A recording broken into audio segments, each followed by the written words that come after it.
오늘 말씀은 에스겔이 사역을 시작한 지 12년 차 12째 달 초하루 12째 달 초하루에 있었던 그때 하나님께 받았던 말씀입니다. 그때 에스겔은 어떤 말씀을 하나님께 받았느냐? 2절에 보니까 애굽의 바로 왕에 대한 하나님의 심판의 말씀을 받았습니다. 계시로 받은 거죠. 애굽의 바로 왕에 대해서 말씀한 거니까 애굽에 관한 멸망에 대한 애굽 심판에 관한 하나님의 계시를 받은 거죠. 그 계시를 여기서는 슬픈 노래를 불러라 그랬습니다. 애가 슬픈 노래, 애가를 지어 불러라. 왜냐하면 애굽이 멸망할 것이기 때문이죠. 애굽을 하나님께서 심판하시고 멸망할 것에 대한 내용이 16절까지 여러 가지 비유를 통해서 하나님께서 말씀하고 계십니다. 그런데 그 비유가 굉장히 뭐랄까요? 어떻게 보면 좀 잔인하기도 하고 아주 철저하게 하나님께서 애굽을 멸망시키겠다고 하는 내용이 나옵니다. 좀 살펴보면 2절에 보면 애굽의 바로 왕을 가리켜서 큰 악어라고 말합니다. 너희가 사자인 줄 알았는데 젊은 사자는 어떻습니까? 사자는 막 용감하고 뭐 동물의 왕이잖아요. 그런 줄 알았는데 알고 보니까 그냥 큰 강에 있고 물가에 있는 큰 악어 같은 존재였다. 그렇게 한마디로 평가를 합니다. 당시에는 물론 이제 악어도 굉장히 크고 무서운 존재이긴 하지만 당시에는 악어에 대해서 어떻게 생각했냐면 하나님의 심판을 받아 패배한 어떤 그런 동물을 가리킬 때 상징적으로 사용된 동물이 악어였습니다. 마지막 날에 멸망할 그런 동물, 리워야단, 욥기에도 나오는 그런 멸망할 그런 악한 짐승이 누구였냐? 악어였습니다. 그러니까 한마디로 지금 2절에 평가하는 거죠. 애굽 너희는 능력이 많고 무서운 그런 나라인 줄 알았는데 그렇게 되지 않을 것이다. 너희들은 패배한 괴물같이 패배한 그런 나라가 될 것이다. 한마디로 그런 이야기입니다. 자, 그러면서 그 악어를 잡는 모습이 3절에 상징적으로 나와 있죠. 주 여호와께서 이같이 말씀하셨느니라. 내가 많은 백성의 무리를 거느리고 하나님께서 이 악어를 잡으려고 많은 사람들을 이끌고 강가로 가신 거예요. 한번 상상해 보시죠. 많은 무리를 하나님께서 딱 거느리고 강가에 가서 그물을 휙 던져서 악어 한 마리를 끌어냅니다. 그럼 이제 그 악어 한 마리가 그물에 걸려서 막 발버둥 치고 그러고 있겠죠. 어떻게 할 수도 없어요. 많은 무리들이 있으니 손에 총, 칼, 금을 들고 있으니 덤벼들 수도 없고 어떻게 할 수도 없는 상황입니다. 하나님께서 꼼짝달싹 못하게 그 애굽의 바로 왕을 그렇게 멸하시겠다. 애굽을 그렇게 멸하시겠다는 거죠. 그래서 어떻게 합니까? 너를 무태 버리겠다 그랬습니다. 악어는 어떻게 해요? 물 속에 있어야 되잖아요. 물론 땅에도 있지만 대부분 물 속에 있죠. 파충류지 않습니까? 그래서 파충류인가요? 양서류인가요? 물가에도 있다가 물 속에도 있다가 왔다 갔다 해야 되죠. 그런데 무태다가 아예 끌어내 밖에 버리면 어떻게 돼요? 악어는 죽죠. 악어는 죽을 수밖에 없습니다. 그래서 무태 버리고 들에 던져 버리겠다. 그래서 너가 죽게 하겠다. 그래서 공중에 새도 와서 너를 뜯어먹고 온 땅의 짐승이 너를 배부르게 뜯어먹을 것이다. 온갖 나라들이 너를 침략하고 노력하게 될 것을 예고하는 말씀이죠. 5절에 보면 내가 내 살점을 여러 산에 두겠다. 다시는 살아나지 못하도록 철저하게 죽여서 살점들은 다 이곳에 저곳에 뿌리고 그 피가 흘러서 여러 산에 흐르는 그래서 개천을 채우게 될 정도 네가 많은 피를 흘리고 멸망하게 될 것이다. 이렇게 비유적으로 애굽의 멸망을 이야기하고 있습니다. 실제로 세계 역사를 보면 애굽이 11절에 보면 바벨론 왕이 등장을 하는데 바벨론과의 전투에서 패하고 예. 그리고 애굽 땅으로 들어갔다가 거기서 다시는 이스라엘 지역으로 나오지 못하게 됩니다. 그때 패한 것 때문에 국력이 쇠해서 다시는 나오지 못하고 그 이후로는 나중에 페르시아가 완전히 점령하게 되고 그 이전에는 바벨론이라든지 여러 주변국들이 침략해서 노략해가는 땅은 있지만 굉장히 나라가 축소되고 국력도 쇠퇴하게 되는 그런 나라가 됩니다. 세계사적으로 그래. 그렇게 애굽이 멸망하게 된 거죠. 너희들 공중에 새가 뜯어먹고 온전히 멸망하게 될 것이다. 새가 뜯어먹고 피를 흘러서 막 넘치는 그런 것처럼 철저하게 멸망할 것이다. 7절도 그 철저하게 멸망하는 모습이죠. 내가 너를 불 끄듯 할 때, 불 끈다는 건 뭐예요? 불을 완전히 소멸시키는 것이 불 끄는 거죠. 내가 애굽을 불을 끄듯이 완전히 소멸시킬 것이다. 그때 어떤 일이 있느냐? 하늘을 가리어 별을 어둡게 하고 해를 구름으로 가리고 달이 빛을 내지 못하고 하늘의 모든 밝은 빛을 내가 내 위에서 어둡게 하여 온 우주가 천지 만물이 진동하여서 어렵게 되는 그렇게 하나님께서 그냥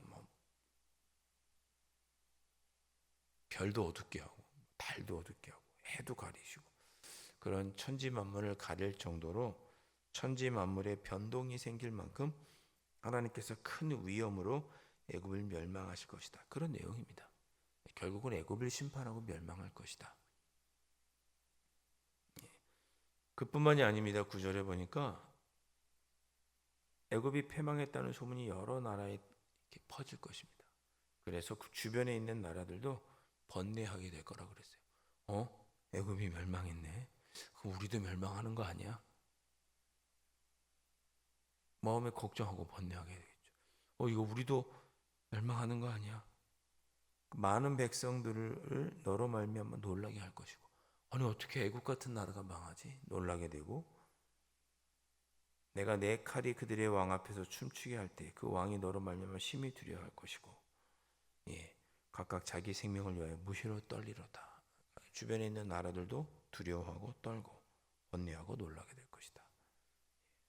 그렇게 애굽이 철저하게 멸망하고 그 주변에 있는 나라들, 평소에 이스라엘을 대적했던 나라들도 번뇌와 놀라움, 두려움과 떨림 속에 있게 될 것이다.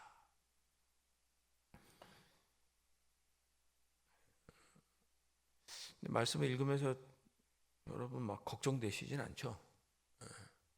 하나님께서 그렇게 애굽을 멸망하신다는데 그렇게 나도 멸망하시면 어떡하지? 심판하시면 어떡하지? 저는 하나도 걱정이 안 되더라고요. 왜? 나는 애굽이 아니니까. 나는 이스라엘이잖아요. 이스라엘 하나님의 자녀잖아요. 애굽을 하나님께서 이렇게 멸하셔도 걱정이 안 돼요. 무시무시한 그 결말이 하나도 걱정이 되지 않습니다. 나는 하나님의 백성이지 애굽이 아니니까. 하나님을 대적하는 자는 이렇게 멸망하는구나. 아무리 그가 발버둥치고 무섭고 사납고 그래도 하나님께서 멸망시키시는구나. 나는 안전하구나. 그런 거 아니겠습니까? 11절 주 여호와께서 이같이 말씀하셨느니라 바벨론 왕의 칼이 내게 오리로다 그랬습니다. 하나님께서 바벨론을 들어서 애굽을 침공하게 하시는 거죠. 실제로 바벨론 왕이 애굽을 점령하지 못했지만 애굽을 수시로 바벨론 왕이 침공을 했고 그 이후에 바벨론 뒤에 이어지는 페르시아는 애굽을 점령하기까지 복속시키기까지 합니다.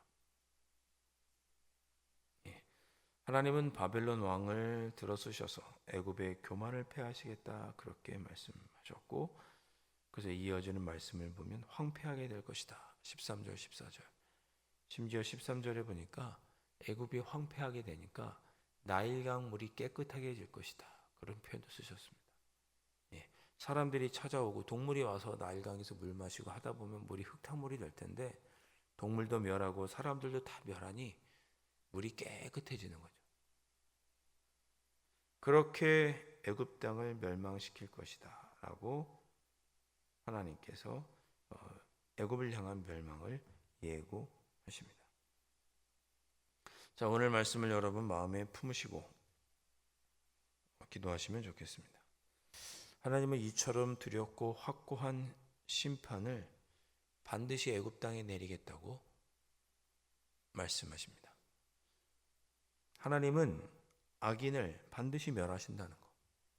악어와 같은, 애굽과 같은 하나님을 대적하고 하나님의 자녀들을 대적하는 악한 자들은 반드시 멸하신다. 여러분, 이 말씀을 잘 새기시기를 바랍니다. 여러분은 그래서 악인이 되시면 안 돼요. 애굽이 되시면 안 된다는 뜻입니다.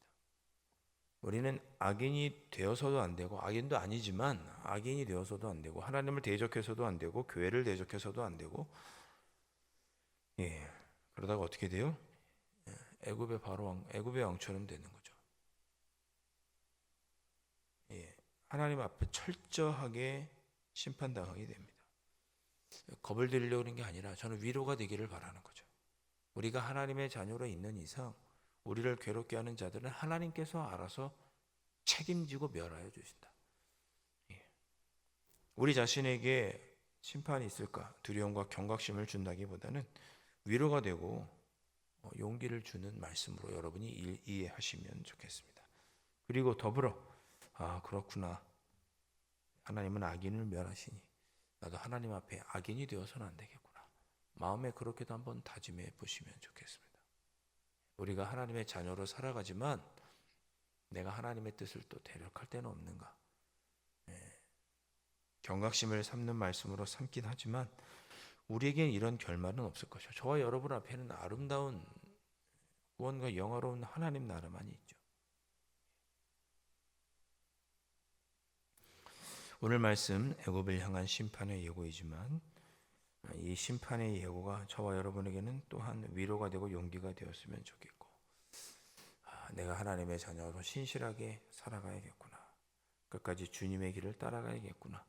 맞은 마음으로 한번 다짐해 보시고, 그렇게 이 한 주간을 시작하시는 여러분들이 되실 수 있기를 주님의 이름으로 축원드립니다. 기도하겠습니다. 하나님, 성경에 나오는 많은 심판의 말씀들은 하나님의 자녀를 향한 심판의 예고는 아닙니다. 하나님의 뜻을 따르지 않고 하나님을 대적하던 악한 자들에게 하나님은 철저한 심판을 약속하셨습니다. 이 말씀이 우리에게 위로가 되고 용기가 되는 은혜를 누리는 이 한 주간이 되게 하여 주시옵소서. 저희가 하나님의 자녀로 살아갈 수 있도록 성령 하나님 곁에서 동행하여 주시고, 하나님의 자녀인 우리를 괴롭히고 힘들게 하는 악한 것들은 철저하게 심판당하는 아버지 하나님의 심판을 보는 은혜의 한 주간이 될 수 있도록 성령 하나님 붙잡아 주시고 인도하여 주옵소서. 귀하신 예수 그리스도의 이름으로 간절히 기도하옵나이다. 아멘.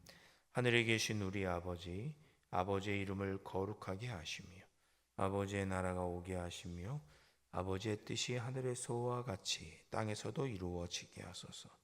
오늘 우리에게 일용할 양식을 주시고 우리가 우리에게 잘못한 사람을 용서하여 준 것 같이 우리 죄를 용서하여 주시고 우리를 시험에 빠지지 않게 하시고 악에서 구하소서.